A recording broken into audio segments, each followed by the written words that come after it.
எபிசோட்ல கார்த்திக் கிட்ட சந்திரகலா அவங்க ரெக்கார்ட் பண்ண வீடியோ காட்டுறாங்க. அந்த வீடியோல தமிழ் அவங்க ரொம்பவே எடுத்து பேசுற மாதிரி கோவமா இருக்கிற மாதிரி இருக்கு. இதை பார்த்துட்டு கார்த்திக்கும் நம்பிடுறாங்க. கார்த்திக் நம்புறதுமா இன்னும் தமிழை பத்தி ஏத்தி பேசுறாங்க சந்திரகலா. நான் போய் தூக்க மாத்திரல கலப்பனா மாப்பிள்ள, இந்த மாதிரி சீப்பான ஐடியால நான் செய்வேனா, இதை நான் தான் செஞ்சேன்னு சொல்லிட்டு இங்க வந்து கத்திட்டு இருக்காரு அப்படின்னு சொல்லி இந்த மாதிரி ஏத்தி வராங்க. இதெல்லாம் கேட்டு நம்பிட்டு கார்த்திக் ரொம்பவே கோவமா தமிழை பார்க்கறதுக்காக போறாங்க கம்பெனிக்கு வந்து கார்த்திக் தமிழை கூப்பிட்டு தமிழ் கிட்ட சண்டை போறாரு. ஆனா தமிழ் வந்து புரிய வைக்க பாக்குறாரு. நீ உங்க மாமியார் கிட்ட பேசி இப்படிலாம் பண்ற, ஆனா அவங்க நம்மளை பிரிக்கதா பாக்குறாங்க, தயவுசெய்து அவங்க பேச்ச கேட்காது அப்படின்னு சொல்லி எடுத்து புரிய வைக்கிறாரு. ஆனா கார்த்திக் இதெல்லாம் கேட்காம அவங்க பக்கமே நின்று பேசிட்டு இருக்காங்க. அது மட்டும் இல்லாம கார்த்திக் கிட்ட தமிழ் என்ன சொல்றாங்கன்னா, இன்னைக்கு எப்படி நீ உன் மாமியார் நான் திட்டேன் அப்படிங்கிறதுக்காக வந்து என்கிட்ட சண்டை போடுற, இதே மாதிரி தான் அன்னைக்கு நீ என் ஒய்ஃப் தப்பா பேசிட்ட அப்படிங்கிறதுக்காக தான் உன்னை அடிச்சேன், அது தப்புனா இன்னைக்கு நீ என்ன அடிச்சுக்கோ அப்படின்னு சொல்றாங்க. நம்ம இதுக்காக பிரிஞ்சிட வேணாண்டா அப்படின்னு சொல்லி பேசுறாங்க. நம்ம ஒற்றுமையாவே இருக்கலாம், நம்ம யாருக்காக பிரிஞ்சிடக்கூடாது அப்படின்னு சொல்லி பேசுறாங்க.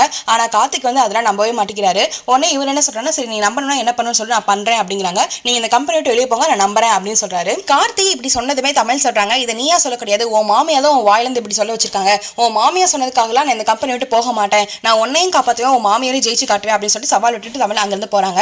கார்த்திக் இங்க நடந்த விஷயத்தெல்லாம் சந்திரகலாக்கு ஃபோன் பண்ணி சொல்றாங்க. சந்திரகலா கீதா கிட்ட பேசிட்டு இருக்காங்க. சரஸ்வதி எப்படி பாஸ் பண்ணுற போல இருக்கு, நம்ம எப்படியாவது பேப்பர் மாத்தியாவது ஒரு ஃபெயில் பண்ண வைக்கணும்னு சொல்லிட்டு 2 பேர் பிளான் போட்டுருக்காங்க. அதோட எனக்கான எபிசோட் முடியுது. Thank you friends.